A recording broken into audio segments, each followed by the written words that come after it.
जादूगर से जादुई कड़े चुराने के बाद सुजाता अपने सर पर चाकू से चोट लगा लेती है और फिर घर वालों से बोलता है कि उसे चोट लग गया है, ताकि वह सब जल्द से जल्द प्रदर्शनी से निकल सके और जादूगर सुजाता को पकड़ ना सके।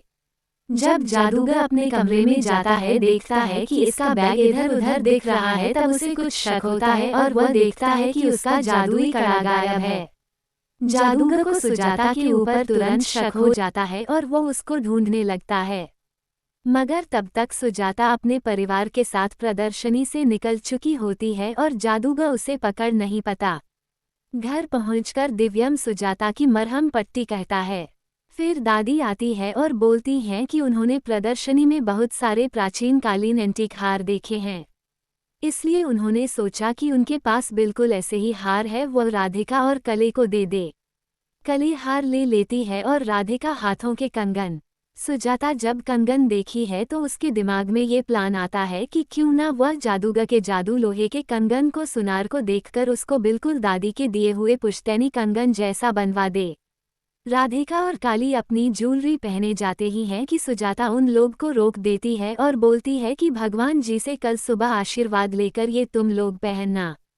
सुजाता आधी रात को जादूगर के जादुई लोहे के कंगन आधी रात को सुनार को बुलाकर उसे दे देती है। दादी के कंगन जैसा बनने के लिए बोलती है कि सुबह 7 बजे से पहले इसको बनाकर दे। सोनार उनकी बातों को मान जाता है और अब ये देखना दिलचस्प होगा कि आगे क्या होने वाला है। अगली सुबह पूजा पाठ के बाद दादी के दिए हुए पुश्तैनी हर का पूजा होता है, तिलक लगता है। राधिका जैसे ही कंगन पहनने वाली होती है, सुजाता पीछे से दौड़ते हुए आती है क्योंकि सोनार उसका लोहे के कंगन को पुश्तैनी कड़े का नकली स्वरूप बनाकर लेते आता है। सुजाता दौड़ते हुए आती है और दादी को धक्के मार देती है, जिसकी वजह से दादी राधिका को हाथ में कड़े पहनने से रह जाते हैं। कंगन उठते वक्त सुजाता कड़े को जादुई कड़े से बदल देती और राधिका को वही जादुई कंगन पहना देती।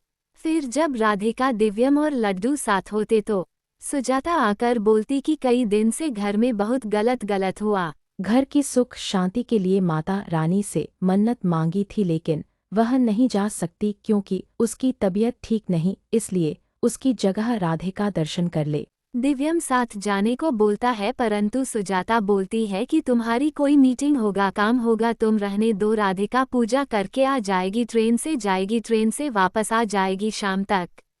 इस पर आदर्श बधू राधिका माँ की बात मान जाती है और भगवान का भोग बनाने लगती है। जैसे ही वह भगवान का भोग बनाकर घर से निकलती है, 1 घंटे बाद वह गायब हो जाती है। क्योंकि दिव्यम राधिका के घर से निकलते निकलते सुजाता से आकर बोलता है कि उसकी मीटिंग पोस्टपोन हो गई है, इसलिए वह सोच रहा है कि राधिका को स्टेशन ड्रॉप कर देता है। आगे देखना ये दिलचस्प होगा कि क्या दिव्या हमने राधिका को गायब होते देखा या नहीं। हमारे चैनल के सब्सक्राइब करें, लाइक करें और वीडियो को शेयर करें।